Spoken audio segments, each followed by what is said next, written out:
Well, hello everybody. Welcome to the Heed Army podcast, and another fine result at the weekend, and results going our way below us as well. It couldn't be going any better, but we've got to keep positive and keep believing in these lads, and they're doing absolutely fantastic. And before we go further, I just got to quickly the way hit that subscribe button. We've had lots of new subscribers, so thank you very much. And also as well, to our sponsors, Northern Print Solutions and Patrick. Without them, we wouldn't be able to do what we're doing here. So we thank them very, very much. But let's get away from that and get right into the action and bring in everybody here. Of course, we've got Mark Carruthers with us tonight, Steely, and obviously everyone will be looking at Steely thinking, what is going on there? We'll put you on full screen. You can tell us your current situation. Well, I haven't got the internet inside the buildings on the Isle of May, so I'm now standing outside on a Scottish island, cold, doing the podcast. So here we are. So I went from the extremes. I went from Mexico, the sunny of Mexico, to this. Can you give us a flash of the lighthouse? Oh, I don't think I can. It's behind us here. It's flashing away here. Hang on. You can just see. Hang on, it might just arc round. Yeah, one little white dot, guy. One little white dot, yeah. We had a little pulse there. So obviously we're all here, lads. You know, it sounds like a broken record, but it's very positive, isn't it, at the moment? It's nice the way things are going, and things possibly, if they keep going the way they are, set up very nicely for the end of the run into the season. And obviously we'll get straight into the highlights very, very shortly, but lots of people sending messages. We've got good evening, gents, from Sean Parry. Hello, boys, from Sandra and Steve Farnfield. Gated Stats, evening. Darcy has put evening all as well. So thank you very much to you all sending your messages. Evening. If you're watching on Twitter, come across to YouTube, subscribe, and you can send us messages, as all these beautiful people have done, just like Liv Walden has done there. And right, and just one little thing that will go forward. Of course, Marcus Dinanga scored a hat-trick this weekend, and you know, he's been getting in the right positions for quite a while. Scored a few goals of late, but also, you know, he's had one-on-ones, but he's getting into them positions where a good striker is. And he got a hat-trick at the weekend. And just got a little stat here from Stephanie Gated Stats. If he averages a goal a game from the momentum, he will smash the 35-goal record of a season. So could you imagine that if he got to 35 goals? But let's not put too much pressure on him. Let's just have him enjoying his football and scoring the way he is, and we'll look at the end of the year what's achieved. But yeah, it's going to be. I'll put this in because it was another fine performance, another, I'm going to say, a professional, solid performance, lads. Much like the Kidderminster game that we watched last week. Oh, without a shadow, I think. They weren't as bad a side as Dorking were, to be fair. I agree with that as well. And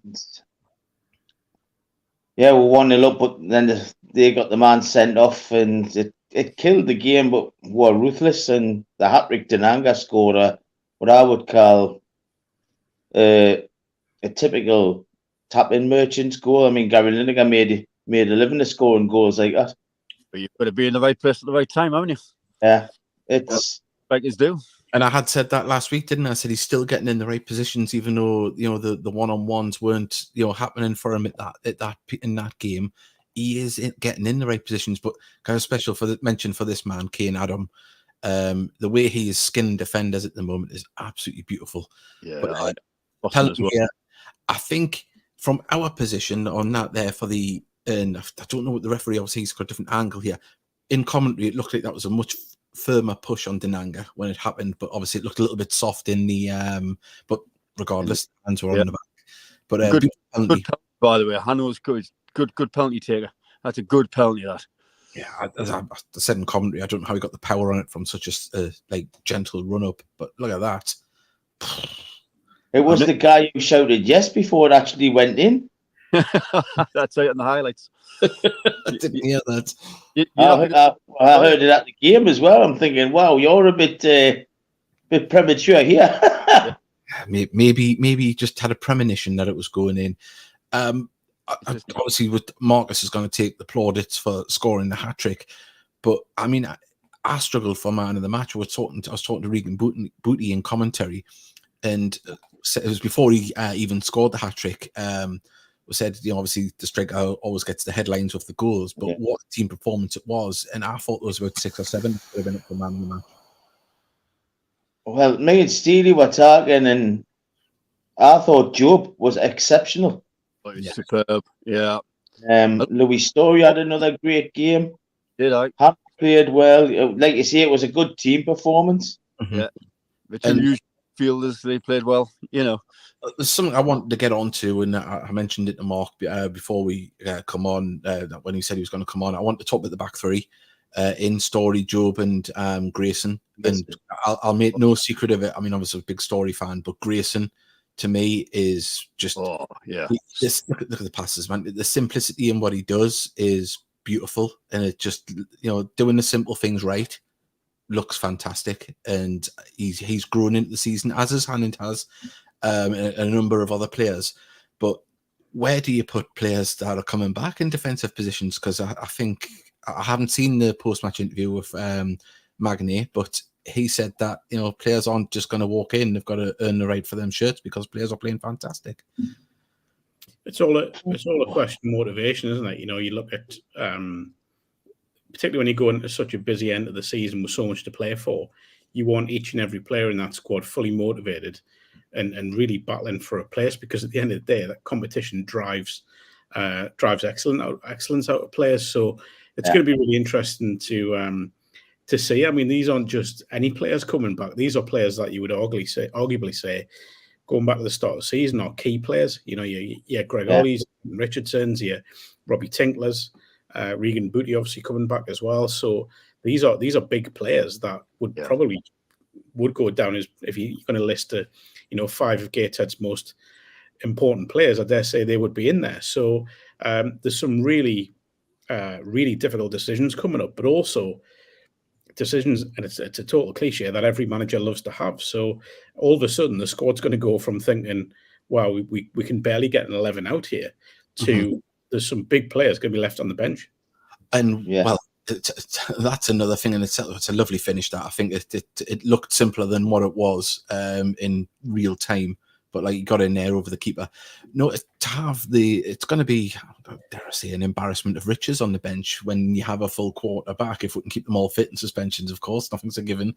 But yeah, to see the likes of Ollie, Tinkler, Richardson, McBride, and Tom Allen as well, who kind of get forgotten about a little bit. These are all players that can change a game, regardless of the position. And dare I say, 3 captains to come back on the pitch. Well, I mean, Tinks, before he got injured is, well, he's the usual. He's missed the consistency, isn't he? I mean, no one's going to walk in. I think it would be unfair on the players who've been in them positions for them just to walk back in. And that's a great ball, by the way. No, one second. I'll just rewind that back a little bit. Look at Kane Adam. He's celebrating now, but watch this. Watch. I know where he holds his head. He holds his head and turns to say, "Oh, you idiot! Look." Look at it. Hey, I'll tell you what. If Kevin De Bruyne makes that pass, people are talking about it for years. I know.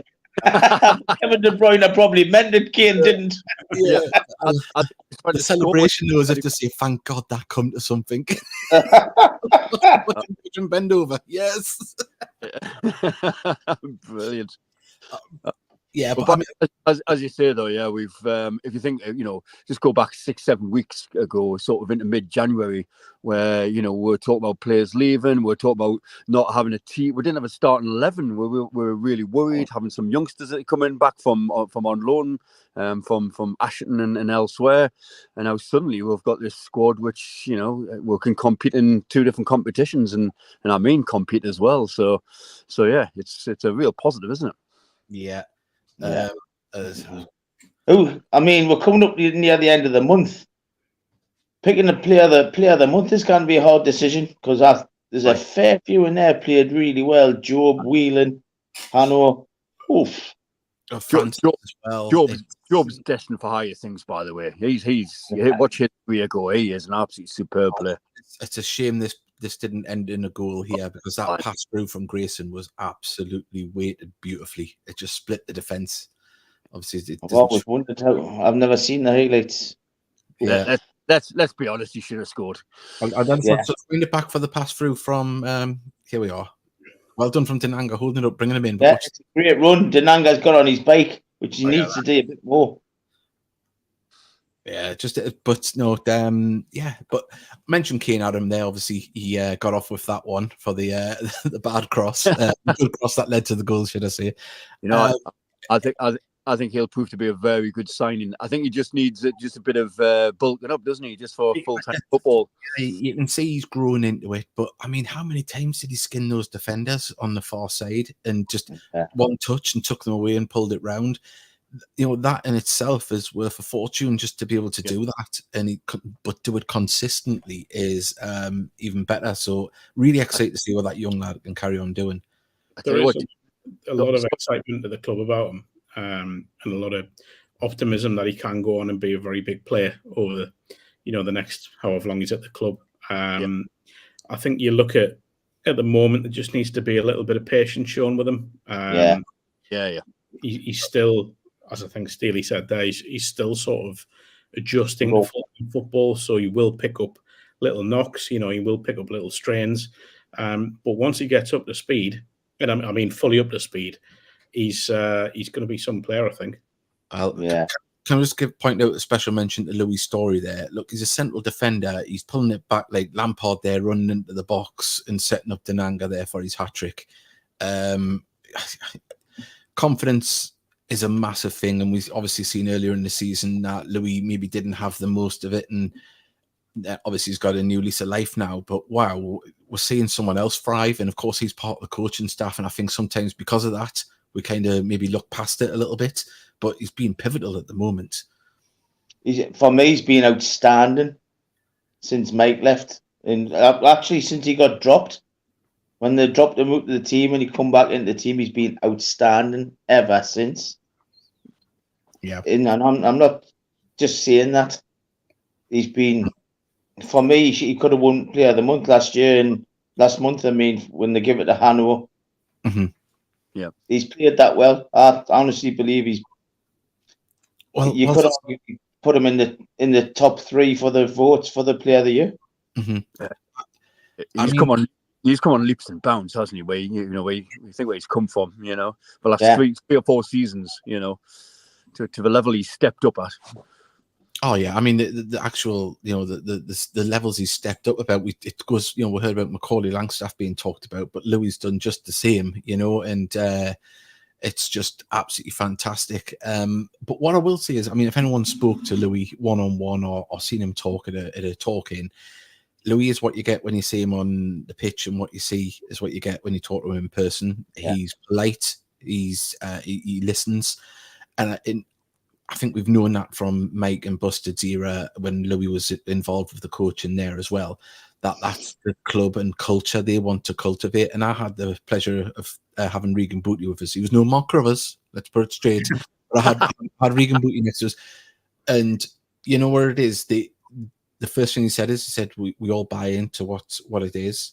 We're all, and he talked about it a couple of times in commentary, just fleeting mentions that this is what we do. It's not about because I think Mickey you had said something at half time. He said you're going to come back and pull the trigger from 40 yards, joking on or something like that. And he goes, no, that's not me. He goes, I'm working for the team. He goes, it wouldn't benefit anybody.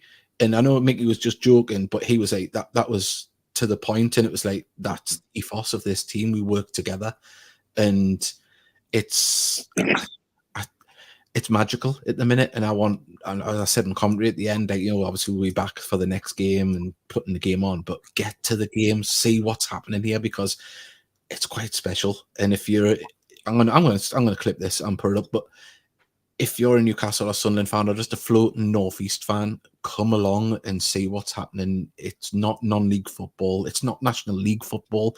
It looks a lot higher up, and what's been done with the with what's at hand is absolutely fantastic, because Gateshead aren't the richest club in the world. That's across the river, where the other spectrum in the grand scheme of things. for what is being achieved is fantastic, and it should be witnessed and in the flesh. So that's our budget, with our budget, it's no one could argue it, to be honest. No, It's but someone I did see a message here early on. I know people are having a conversation in the chat, which is absolutely fantastic. But someone put where is it? I think it was Mick Scully might have put it about Rob Elliott probably being a shoe-in for manager of the. Oh no, it wasn't a Storey. Has to be manager of the month, if I'm honest. Definitely got to be up there with a form team, aren't we, in the whole league? Hartlepool were joined with us, but they slipped up at the weekend, and it's just a magical time to be a Gateshead fan. At the 5 wins, draw in 6 games is championship form. It certainly is. I was to say it's better than the actual people that are 20 points clear at the top of the league. I've got a question that I'll ask the three of you now, and people who are watching can join in as well, and that's the same thing. So I think I know what's coming. Me and Dicker were talking about. We were both at Spartans on Saturday, and when we were travelling back, we were talking about the Gateshead result and the form and such like. And we spoke about. So the high point of the season, arguably so far, would probably be Eastleigh away, I would say. The 6-0 away, beating a team so convincingly, 90-minute performance, absolutely flying. Now, that weekend, if I'd said to you, right, I've been in the future and I've seen what's going to happen. So Mike Bustard and Belly are going to go.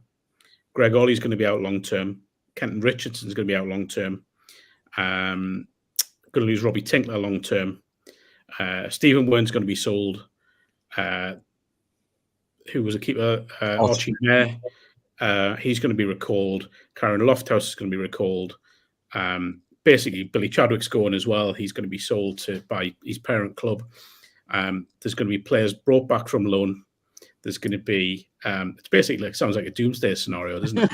You're going to sign a player from the division, the National League South. Yeah, so there's going to be 4 or 5 players coming in pretty quickly. Sounds like a season. Yeah, well, so here's the thing, right? So if I said that to you and then said, right, we'll say at the end of February, where do you think Gateshead will be in the league? I'll tell you straight away.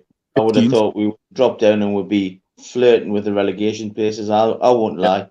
I would have put 16th. Yeah, that would. You put all that doomsday scenario together. You think, there's still talent in that squad. You think they'll be able to hold their own in some. Thank you for selling Chadwick.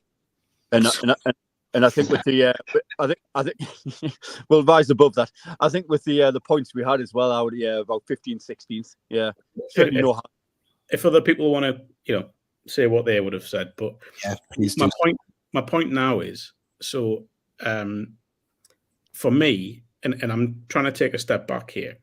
No matter what happens between now and the end of the season, you're probably looking at a top half finish. You would imagine it would take some stretch not to be, as a minimum. I mean, yeah. So that is progress from last season, which is a success. Given the budget, given the changes, all that sort of stuff.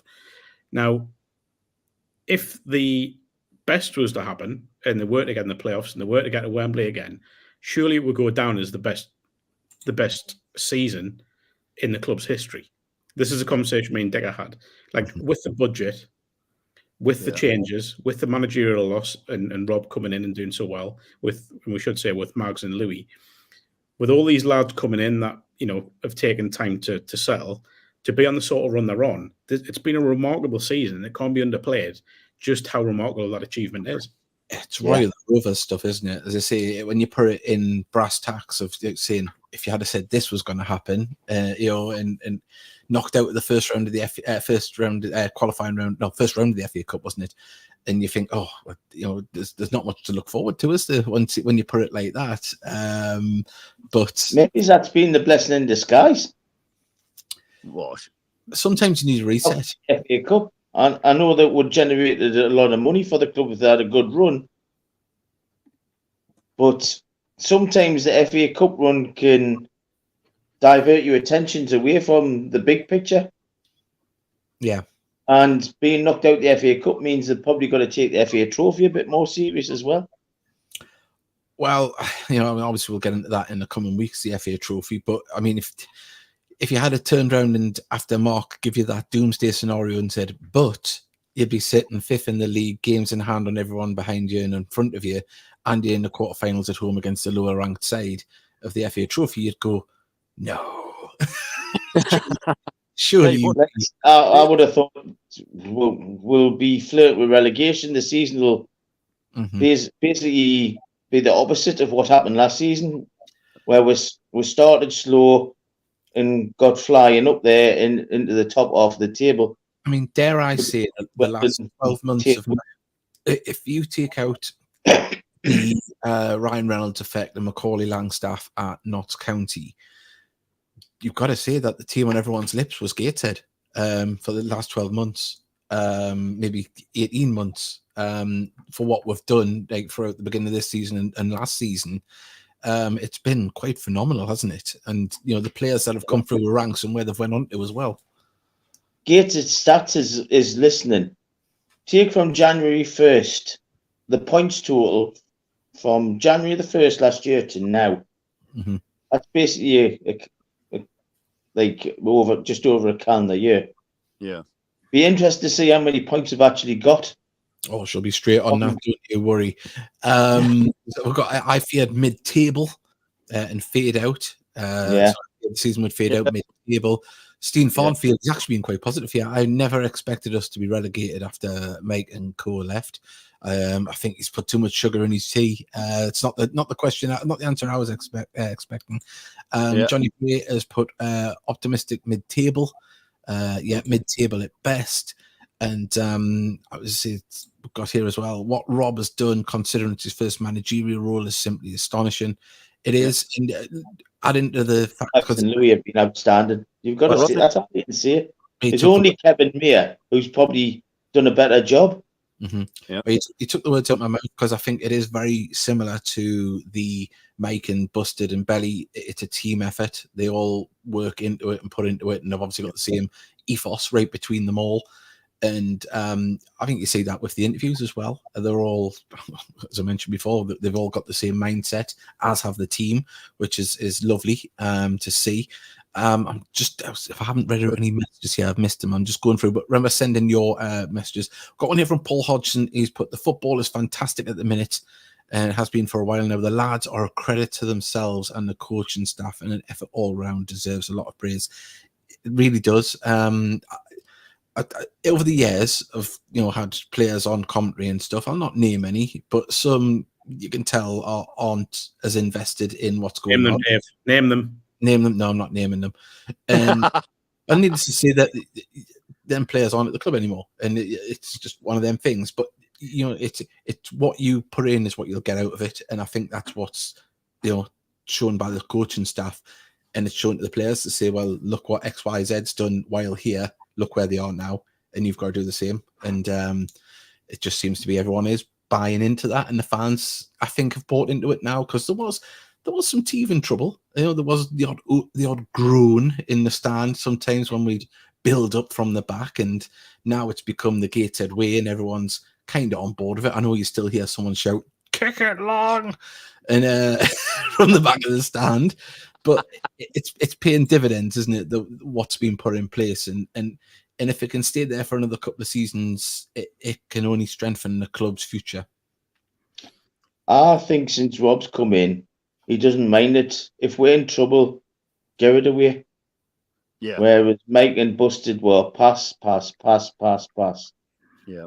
And I think the defence has flourished because of it. I'm not saying it doesn't work, because it clearly did. Of course. Yeah. But I think there's less risk in what Rob, Mags and Louis are doing.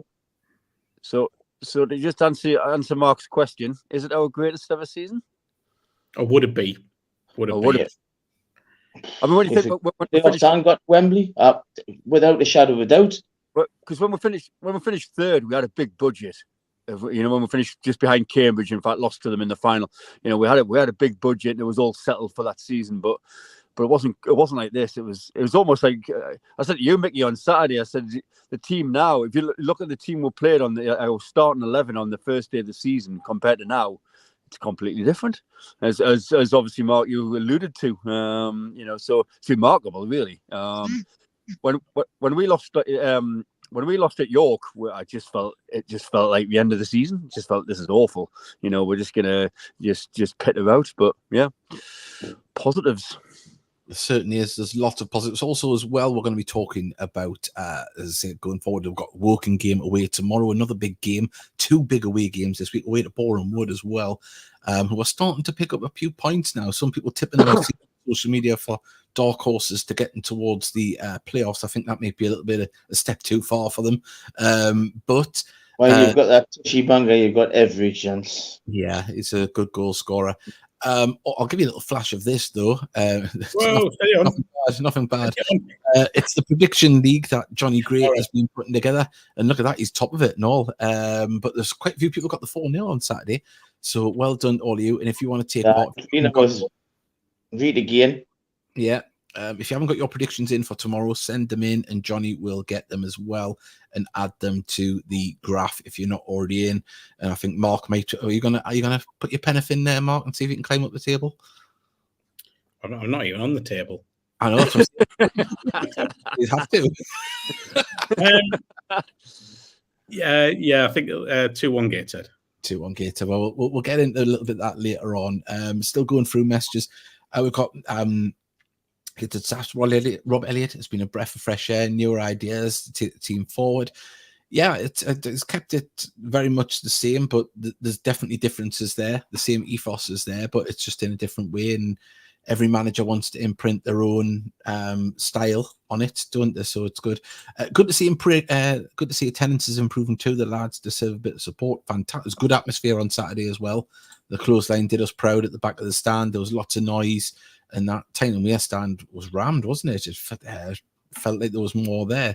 Got more things here. Well, we were an advocate of this the other week. I think we're in the playoffs with an interim manager and co. It's incredible. It's time to get rid of that interim stamp now and get it as permanent. Keep the feel-good factor going, everybody. So if you're listening... Well, I don't even think Carl, Mags and Rob look at interim. I just think they think the managers. It's to interim's just a little word, and I think we're all fully aware that they've done more than enough to get the job anyway. So, without a doubt, and the thing is, though, while it is there, it's just that little lack of clarity, I would say, and you know, I mean, obviously, we don't know what discussions are going on at the club, but I agree. I think the 3 guys have done an unbelievable job and fully deserve to have it on a permanent basis.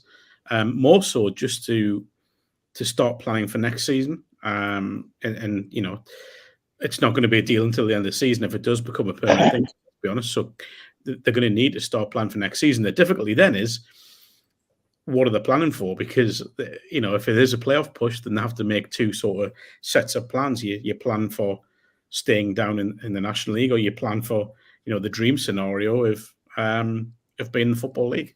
Yeah, we've got interim manager interim manager status. If it ain't broke, don't fix it. Yeah, I agree with that.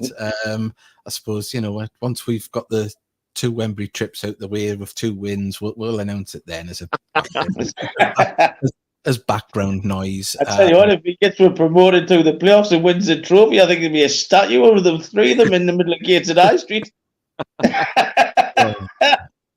Yeah, but it's a long way to go. But it's a nice way to be thinking about things, isn't it? Hello, all, says Boiler Sports. Thank you very much. But we can't afford to go up. Well, you get more money off the TV and off the Football League, don't you, when promoted? So there is a caveat that comes with it. So there is also, and I realise we're getting ahead of ourselves here, but there is a scenario of going up and your Newcastles and Sunderlands and Middlesbroughs, all of a sudden, I think they would be more open to loaning the better youngsters, which is kind of what Gateshead's progress has been built on, isn't it? Let's be honest, you know, loan signings of younger players and giving them a chance, your Jobes and people like that. So I think not just Newcastle, Sunderland, Middlesbrough, but, you know, all clubs that Gateshead have done business with, your Villas and Chelsea's, you may well get that next caliber up of young talent coming through as well. Mm-hmm. Yeah, and I've not seen many Gateshead players in this squad this season that I don't think could go up to League 2 and cope. I would say that as well. Yeah, definitely. It's I was talking to Sean about it the other day at the match. Yeah, well, I mean, Boiler Sports getting big. If we go up, we've got the Carabao Cup and Johnson's Paint Trophy as well. I mean, we can add them to the silverware if we want, but let's not get greedy.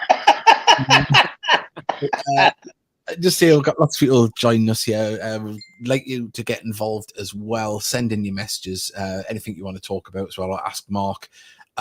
It's a lovely season at the moment, and long may that continue. But of course, we've lost Mickey. We'll be back shortly. We are away to Woking tomorrow. That is going to be a tough test. Yes, they're down the bottom of the table, but they're fighting for their lives, and that adds another dynamic on its own, doesn't it? So I'm just going to quickly play, follow us on our social medias, and we'll come back. We'll get right into that and predictions as well.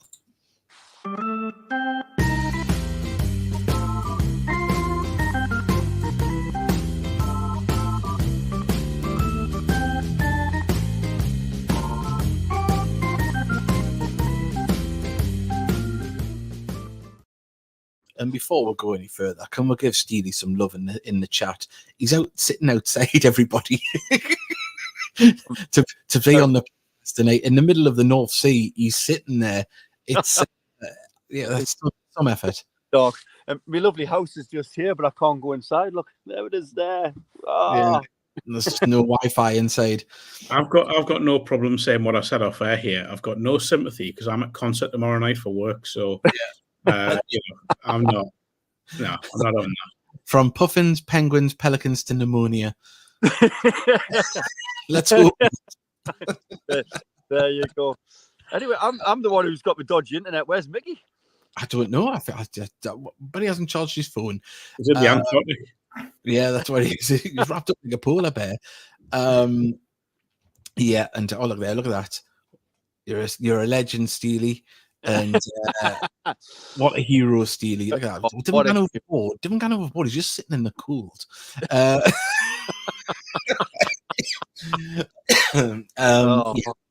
That's why you cough up there.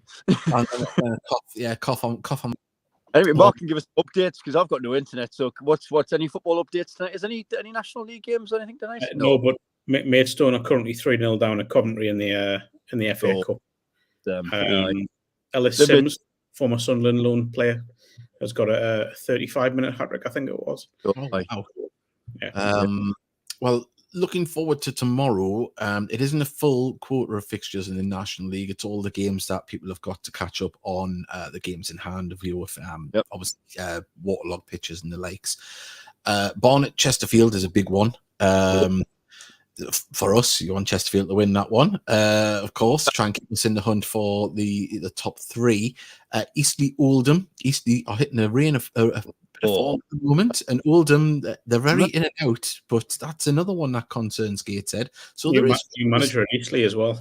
There is, yes. Kelvin Davis is in there, obviously former Sunderland goalkeeper and Southampton. Kidderminster had a good win on Saturday at Oldham, didn't they? Yeah, it was a good win for us, actually, and for them. They really did. Mickey's back. I was waiting for his camera to come on. There he is. He's back. Sorry, it's all right. Rochdale, Wheelstone, but then Solihull Moors and Kidderminster. So Kidderminster's in form. There's some fixtures out there that they're not clear cut, are they? Southend Altrincham, again, another game that is very a tough one to call. Because Southend, they turn up on their day. And, of course, our tough game away to Woking on Tuesday night as well. And I'll just share the league table. It's tough because it's Woking. We've especially the last two home games against Woking this season and last season, desperately poor. Probably the poor. Yeah, I mean, I'll put us a bit smaller, so bigger. Yeah. But at the moment, Gateshead sitting in 5th place on 56 points. We've got a game and 2 games in hand on the teams in 2nd and 3rd. And we are in a very rich run of form. We've got the best form in the league, as you can see in the right-hand column there. Chesterfield, of course, champions elect. We see at this period, aren't we? It would have to be something drastic for them not to win the league. After that, it's very open to, you would say, down to Aldershot and Oldham, maybe not. I don't know, unless they're going on a massive run. But the teams down to 6 it's anyone that can finish from up to second in that group of teams, which is quite outstanding, really, for Gateshead to be in there, considering what Mark mentioned before about the players' loss, management loss, and the regrouping and rebuilding that's happened at the club has been absolutely outstanding. But as I mentioned before, in those fixtures that are happening tomorrow, there's teams like Eastleigh, there's teams like Southend that will have a say on the playoffs, even though they're nowhere near them. And it's very tight down the bottom. So the likes of Southend, and even Fylde, they'll be playing a couple of the teams in the top still. They're picking up points. Kidderminster, we know, are picking up points. It's as exciting at the bottom as it is at the top. It's all if, coulds, and maybes, isn't it? Yeah. To be fair. Got to say, what a job Tommy Witherington's done at Aldershot as well, to be where they are. Considering the FA Cup run as well, that distracted for a while. And they've been kind of dark horses in the league. They've just quietly went about the business, nothing too outstanding, and then just all of a sudden they're in there. There was a managerial change today as well, wasn't it? York City sacked their manager today. I certainly was, yeah. They've in a little bit with York. It's for not a happy bunch down there at the moment. They've been slipping down. Just never all. I was a bunch of bastards anyway. If you look at the be diplomatic, Mickey. I know. If you look, obviously we'll have the league table up there. York are sitting in 20th place, one place outside of the relegation zone with 1 point. They've played. There's only Dorking that have played more games than them. Oxford, of course, you'd see are out of it. But yeah, it you could see even Fylde being sucked back in. Wealdstone are still in danger. Southend for a moment the weekend or the Tuesday before last Tuesday, they were relegation table at 1 point.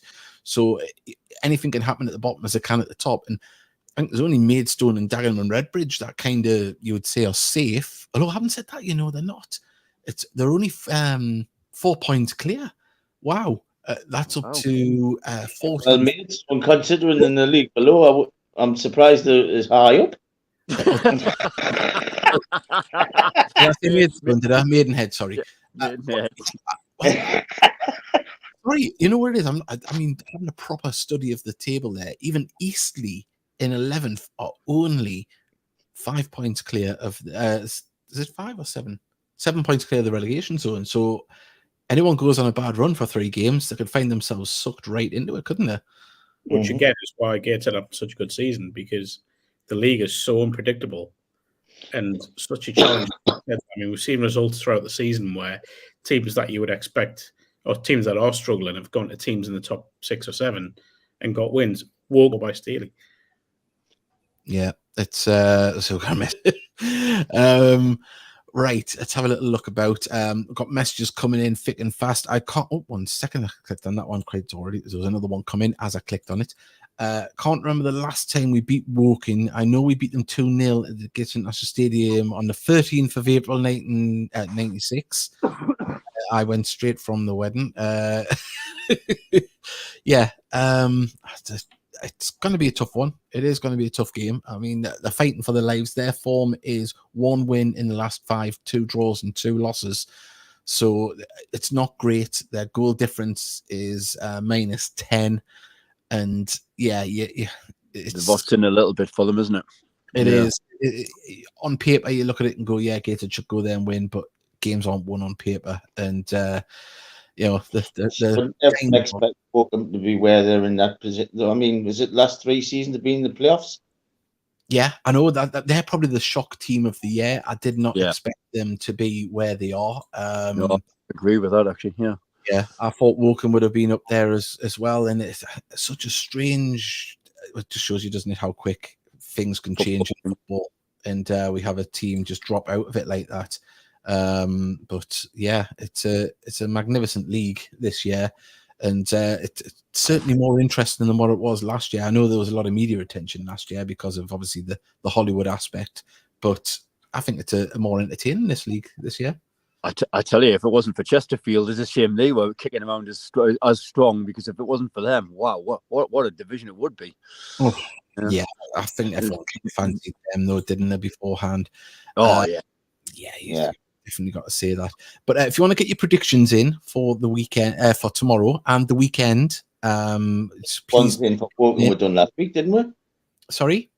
Didn't we do the ones for Woking last week? We did, but some people haven't got them in. Not everyone was on the show then. And also for the game away to Boreham Wood on Saturday. So if you want to get them in, please do, so Johnny Gray can put his league table together.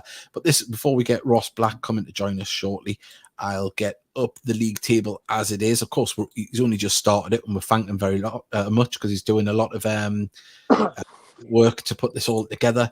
I've got 2 points. I've predicted 2 wins, but I haven't got the scoreline right. I've been very close. But yeah, no, it's going to take shape very soon. And if you want to get involved, please do send them in. So, Mark, did you put yours in for the next 2 games?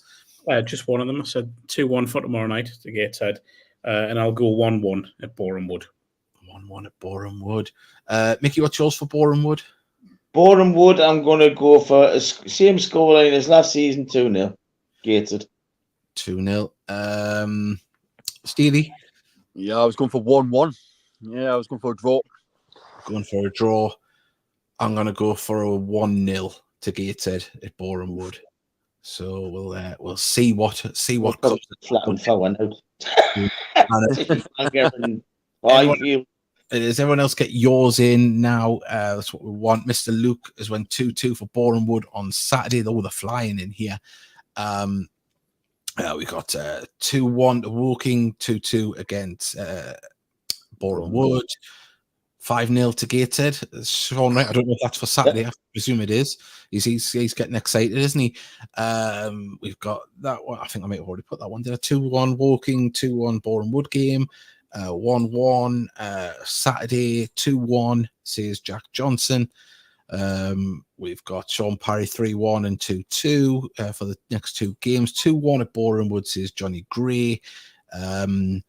And we've got predictions here. We've got all of the Liv Walden family one in there, which is fantastic. 3-1, 2-2, 5-1, 3-0. Someone's going to be happy. They must get it right between them on that one. 2-1 there. And we've got Steve Farnfield has put the same result for Saturday, 2-0 against Boreham Wood. And they're still flying in. Barry Lee, 2-0 and 1-0 over Boreham Wood. And Trina has went 3-2 Gateshead against Boreham Wood. And the reason I'm saying them all out is because Johnny watches this back and writes them down, or he might be doing it when it's live. So there we go. It's all a little bit of fun to add into that. And Louise Dick has jumped in as well. 2-0 win against Boreham Wood.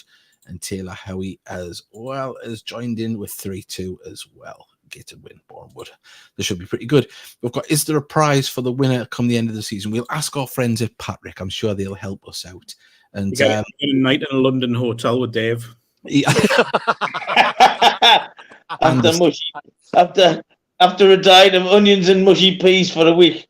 And the CPAP machine. He's speechless. He doesn't know what to say, does he? He doesn't know what to say. Brewers there. Cut your way into the room. A live feed from the room. Predict how many farts there is. Can I just change mine? I'm going to go for 12-12 draws for both games.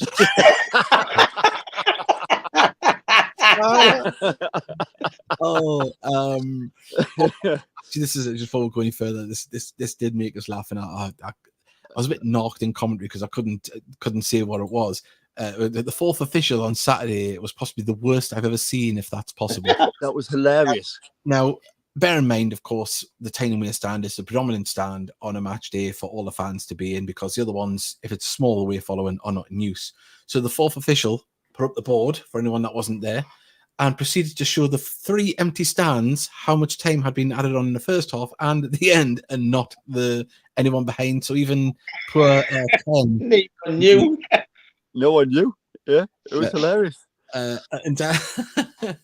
Steve Farnfield's put, is there a coach trip organised for the trip to Patrick? There isn't, but that is happening, by the way. We're just trying to work out correct. Yes, they do. I've messaged them and they said the boss was very serious about having us go down to Patrick.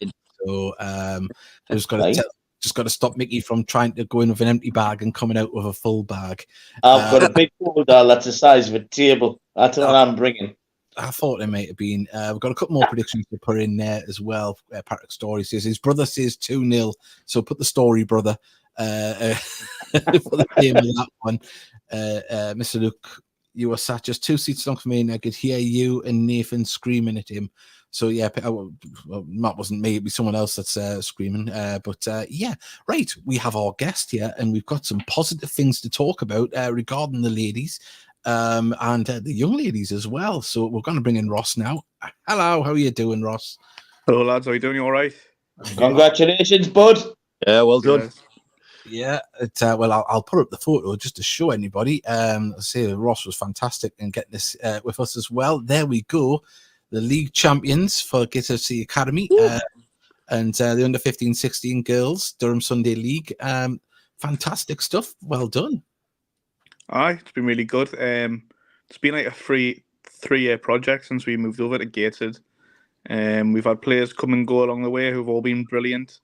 But this year we couldn't ask so much more. You know, we've got some great talent in there, and what I love about it more is we've just been to training there, and instead of getting ahead of ourselves because we won the league yesterday, it's 100% again. Everybody's fully focused, wanting to improve, get even further, and yeah, it's just been a fantastic season, really. Yeah, it is, and a real family affair. We've got yourself and your dad on the touchline working your magic, but also I believe we've got a safe pair of hands in goal as well. Aye, my sister's the goalkeeper. She's crackers, so it explains a lot. Keepers are on the. They seem to be, don't they? But I mean, does this involve promotion, or is it like a development league where you stay there, or?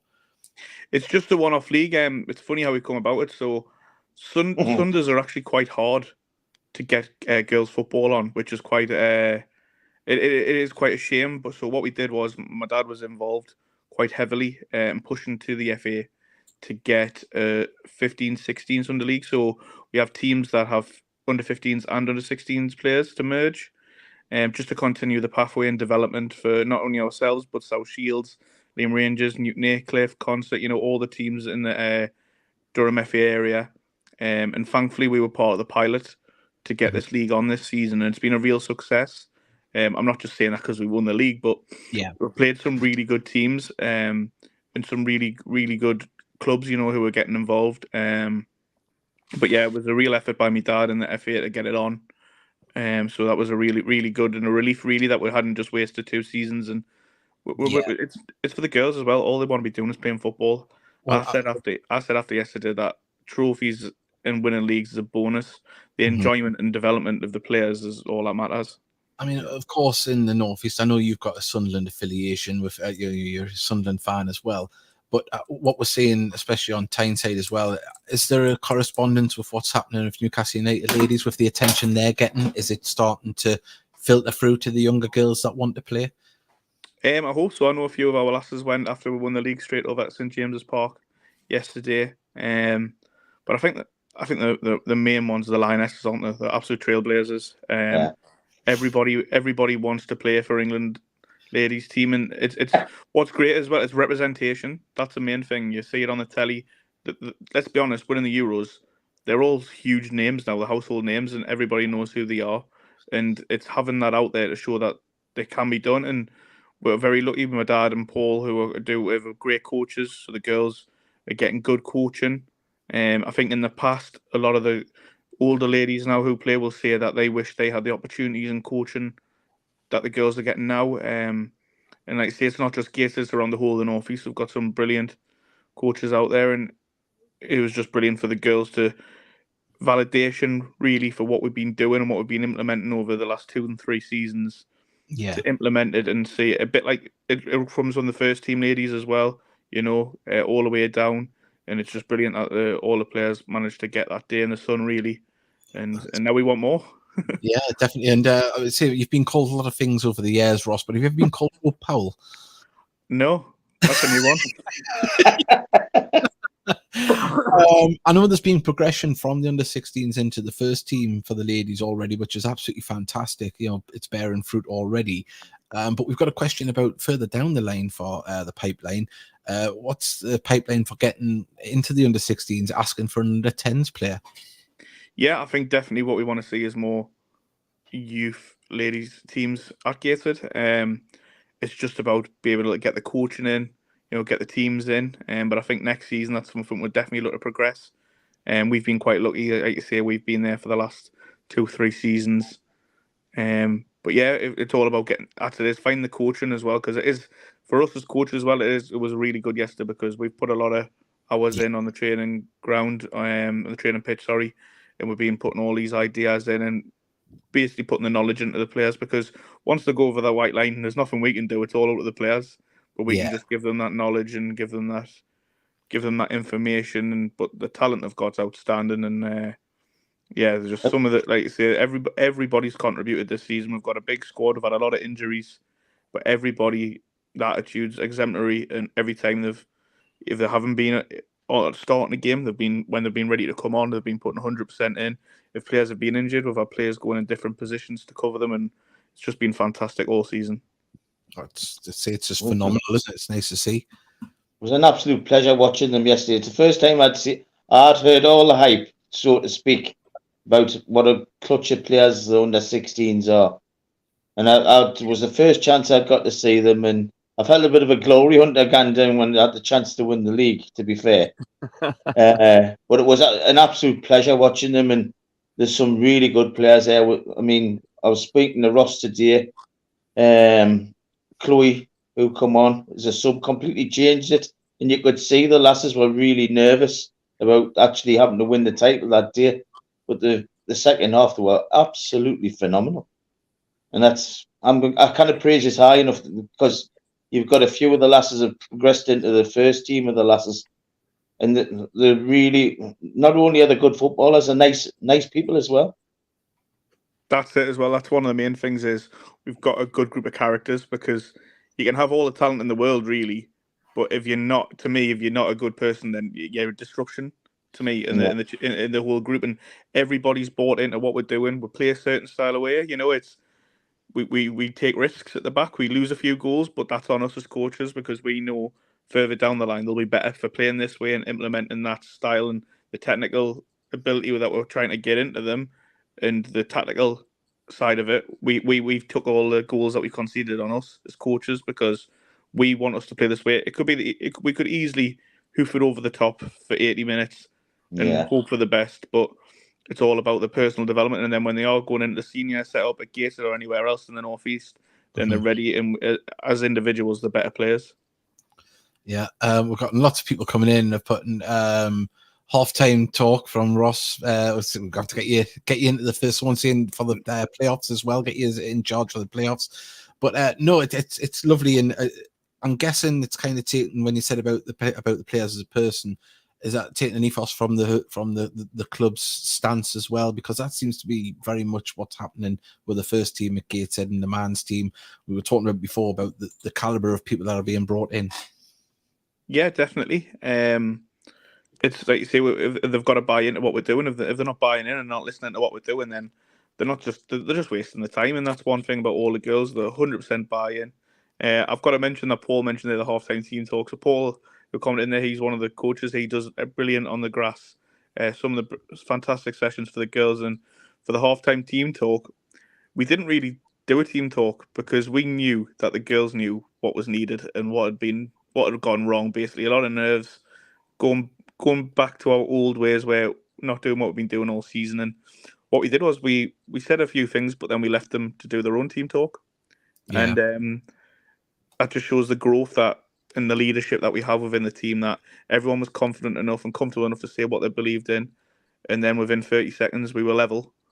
And then within 5 more minutes, we were 2-1 up. And that's the characters. And that's what it's all about, the character. And sometimes you've got to go through that adversity to really see what you're about as a team. It's been all right and it's been great this season, winning games comfortably. But we have been challenged. We've been beaten as well. We've had to come back from a defeat. So it hasn't been all plain sailing, but the real character that's shown in adversity is what it's all about. You mentioned about the half-time team talk there. You just giving us flashbacks where I heard, I think it was Martin Keown said about Arsene Wenger, that when he first arrived and it took the players a long time to get used to it, that he wouldn't come into the dressing room for 10 minutes after the half-time whistle to let the players sort it out between themselves, come in, because he knew that they all knew what had went wrong, and then he'd come in and say, right, come on, you know where it's wrong, and then back out there. So yeah, it's a nice responsibility to give to the players themselves to say, you know what to do. Definitely, and like you say, you can say voucher we had some fantastic goals yesterday. I've got to mention Millie's goal. So Millie hadn't scored all season. We came on from what a corner, and she made this fantastic move at the edge of the box, took away the defender, and on the volley at the edge of the box, right in the top corner. It was very like Paul Scholes, like it was fantastic. And but yeah, like you say, Millie's one of the ones who've been there from the start as well, and seeing her growth is fantastic. But there's so many I could name them all because they've all contributed so much to the team, and it's setting the standards and training, turning up every week, just brilliant people, and I can't speak highly enough of them. You know, when you said that you come on the volley and hit it straight in there, did you show how it's done from Kane Adams' pass from yesterday's game? The pre-assist. Saturday's game, yeah, the pre-assist. It was some goal, and so was there's Jess Wales come up from the under-16s, the first team, and she's now been nicknamed Little Miley. So it's like the new bright hope for like Lewis Miley from Newcastle. And she scored an absolute raker and all, didn't she, Ross? She did, but as well, it's like what was great is we've scored so many of them this season, and it was good to see so many people watching them. Like see a bit of validation to show that, you know, the girls have got talent, but it doesn't stop now. We've been fantastic. We've got the league title because the way the Durham League works, they do all the league first and then they do the cup competition after. And now we've got to reset. We've got challenges because the teams are improving who we're playing against. So we've got to raise our level as well, and we can't stand still. And they say just getting better every training session. We're improving and we're getting there. And they say the parents have been fantastic as well. In youth football, you've got to have the parents on side. They put a lot of hard yards in. But we've got a great group on and off the pitch, you know, who are always committed. We train twice a week, so it's not just like a one-off. We train Monday and Wednesday. And then, you know, we're playing a concert, we're playing Newton Aycliffe on early Sunday mornings. You know, it is. Stop showing off all these glamorous places, Ross. So I know it's not great, but Ross, I think that we've had you on since you became a father. Congratulations on that. It looks good on you, son. It looks good on you.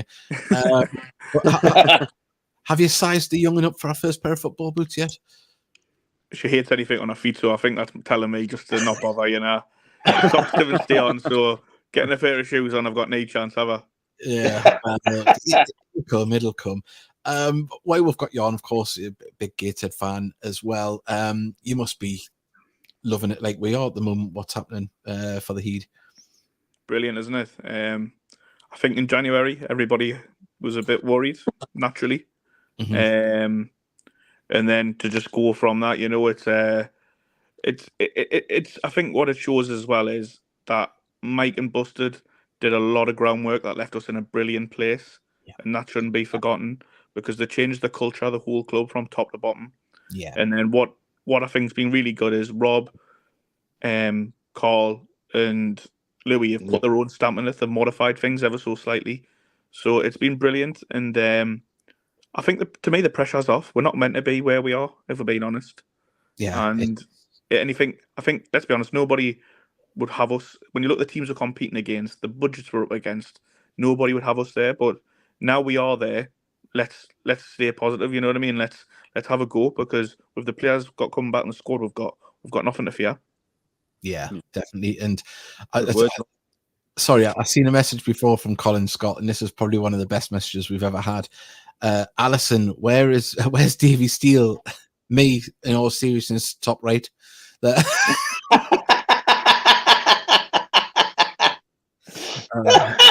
Of course, if y'all just joined us late, Davey is being absolutely dedicated to the cause. He hasn't got any island, so he's outside in the cold, in the middle of the North Sea, to do this podcast with you. So, as I say, it's dedication there. I bet you it was colder up Gateshead Stadium for the past hour where we've been training. Up them 3G pitches, I tell you what, it's a different climate up there. I bet, Ross. I agree. It is cool. You have to experience it, don't you? It's nigh on tropical where Davey is at the minute. So it was absolutely quite nice when the under-16s kicked off yesterday. But by the time the first team, the lasses kicked off, it was Baltic. Yeah. So Gateshead Stadium's got a habit of doing that, hasn't it? When it gets to like 3 o'clock, and 4 o'clock, it really does dip. But yeah, Mickey, obviously the ladies played. They had a hard-fought game on Sunday as well after the under-16s and your double header down there. Go on, let us know what happened down there for that. Well, first of all, I've got to say, the referee. Wow. I knew you were going to have a go at the referee. I knew. You can just tell, couldn't you? Honest, anybody who was there. You're getting a allotted referee, and we've had him for 3 weeks on the spin, and some of the decisions are just mind-boggling. I'm not the only one to see it. If you see Jess Fields' dad, ask him how bad the referee was. He'll tell you straight away. Don't be getting our players in trouble with the FA here, Mickey. Come on. Well, little Miley was taken off for her own good. I think Carl took her off so she didn't get involved. But they drew 3s each. They were 3-1 down. They should have had a penalty, which wasn't given. They got a back pass, which was just a sliding tackle. When the ball rolled to Carly, she picked it up, and the referee gave an indirect free kick. They went 3-1 up. Then was a sending off, and then Holly O scored 2 absolute belters, both in the top corner. One from a free kick. I think it was a couple of minutes to go, and we had a chance to win it. Oh, wow. It's unbelievable how bad that referee was. And I think Paul's just come up and said they're beyond a joke.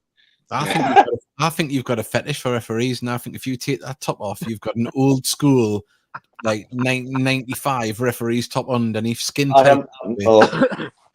I was biting my lip from shouting and bawling at the referee, and there was a few were shouting at him. Bishop Auckland had the same trouble with him, so it wasn't just me. Well, as I say, it's but Ross, have you got your prediction in for tomorrow for and Saturday as well? We'll get you joined in the prediction league. You got a prediction for tomorrow's game and for Boreham Wood?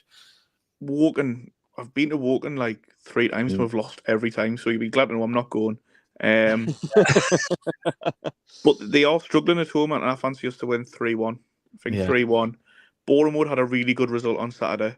And it's not normal. Again, another place where it's not normally a happy stomping ground, but I'd take 4 points. So I'll say 2-2. Yeah. It's a tough week. I mean, I know we're in great form, but you can't take anything for granted. And I just got flashbacks there, Ross. Obviously, I think you're going to say exactly what I was thinking. Yeah, and obviously years ago, you didn't have commentary for every game, and especially didn't have National League TV. And we used to do an update show and have like fans live at the ground. Like I think, was it away to Fleetwood or Fylde? Halifax. I think, wasn't it? Was it Halifax? Carl Finnegan 1-on-1 with the keeper. That was the one. He somehow missed, and I just totally combusted live on commentary. You can see how I can high pitched, can't you?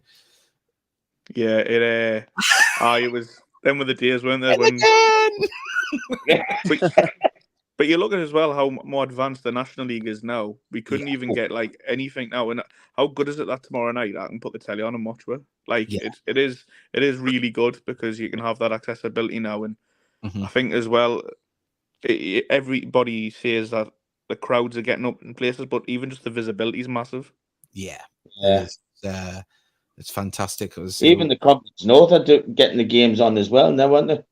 Yeah. He's a laugh here. Rebecca, my partner's just messaged saying it is not good. I disagree. I've lost my telly. So did Rebecca get some nice things in Tesco today?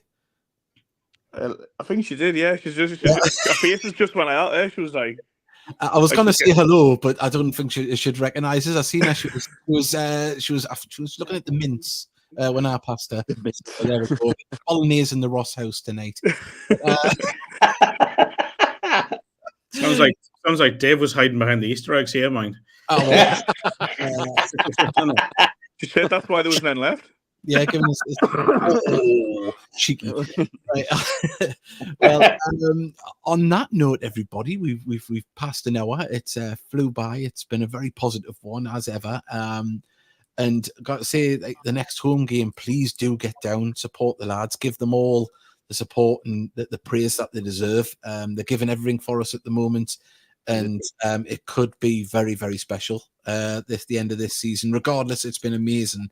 But it could just have a cherry on the end with something to play for when the normal season's over, as it were. So hopefully we can get ourselves to that point. But Ross, thank you very much for joining us, and congratulations once again. And also to your dad as well, because I think he was the brains of the operation. Paul as well. Don't forget Paul. When the competition starts, mate, let us know when they are, so definitely, I can get them advertised, bud. Yeah, it is good as well because we normally play 11 o'clock and then the seniors play at 2, so it's quite a good transition if you make both. Double header of football on a Sunday if you fancy it. And to Mark, as I say, it's always a pleasure to have you on. Thank you very much. And as I say, are you back for the Peterborough Sports game? Oh, Solihull first, isn't it? Honestly, at the minute, I'm just looking at what's tomorrow. Never mind. Yeah, Mark is he's got more games than Dan Bell under his belt, and that's saying something. No, I really haven't. I would imagine so. And obviously Mickey and Steely, thank you once again. But to Steely, a massive thank you because well, that looks buzzing, didn't he? I'm just wondering, are you just prolonging this? This is like the longest podcast we've had for ages, and typically I'm outside. Oh, well, let's talk about Ross. Can you tell how your father got the league started? Start at the very beginning and go around the houses. You'll just become a statue. We'll freeze by the time we're finished. You haven't told Steely about the Heat Army podcast After Dark one, though, have you? The we're gonna. After hours subscription only. On that note, everybody, thank you very much. Congratulations, Ross, to everyone he is, coaches and every one of the players. Well done. Hit that subscribe button. Join us for podcast next week. I think next Monday before we play Solihull on the Tuesday, and then of course we have that big game on the following Saturday. So it's all go at the moment, on and off the pitch, and we thank you for your support. But more importantly, get down there and support the lads, because that's what it's all about. And we'll see you next time on the Heat Army podcast. And say thank you very much. And remember, tell your friends that it exists. Bye, everybody. See you later. Bye.